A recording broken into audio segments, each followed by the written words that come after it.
There's an old British idiom that today's headlines are tomorrow's chip paper. And it's true in many ways that we no longer get our chips delivered that way.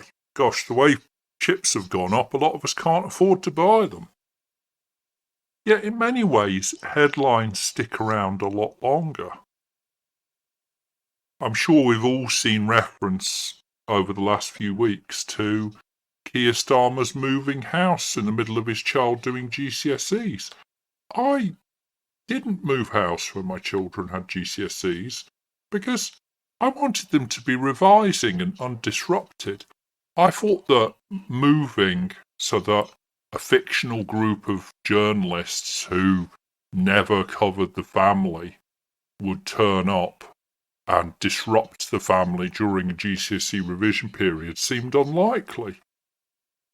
A child that I don't even know the name of because the journalists paid so little attention to, required to be moved to a billionaire's pad for 40 days just to make sure he did well at his GCSEs. I mean, did he do well at his GCSEs? The journalist didn't even tell us. All I know is that he sat GCSEs like every other 16-year-old, and that he's male.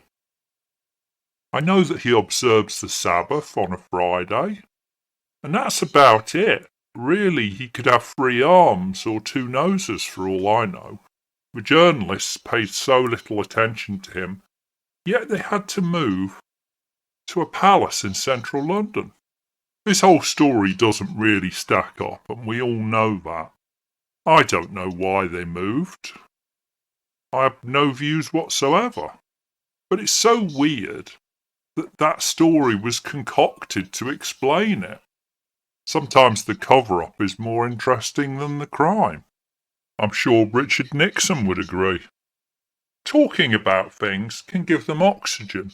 Just look at the Labour Party and reform. They can't stop talking about reform, and it's done reform no end of benefit.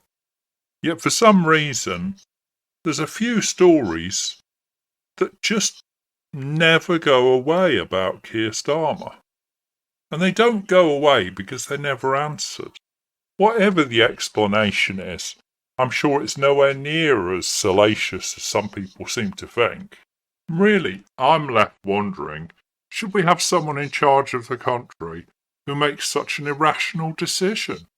If I'd known that he moved his poor 16-year-old child for 45 days before the exams to help him, would I have trusted him to govern the economy and the defence of this country? Is the country safe in the hands of a man who thinks that's a good decision? Well, I would suggest that he doesn't use his son as an excuse again, unless he wants to tell us his name. And you like and subscribe.